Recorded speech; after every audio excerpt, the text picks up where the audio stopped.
You said at 12 is when you got your first burner, right? Yeah. What made you decide to step into the street life at that time? Well, to be honest with you, Panda, at that time, that's what it was, man. That's what I seen in my environment.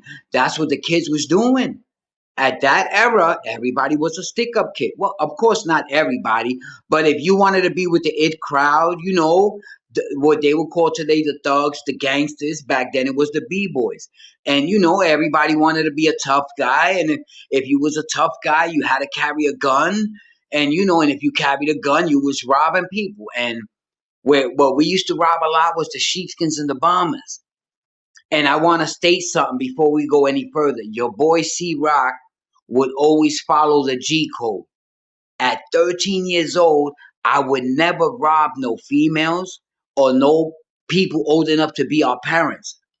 I would argue with my sticker partners in the middle of the robbery because they want to rob the girls and take their jewelry, and we're arguing. No, no, no, no. We're not robbing the girls, and we're arguing in the middle of the robbery.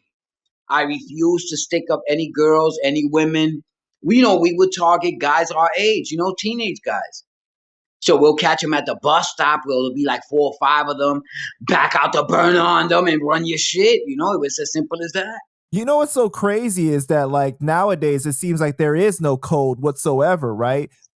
No, there is no code. There is no code. Again, for those that don't know, your boy Charlie Rock, at 18 years old, I stood in front of a judge and took a 20 clip.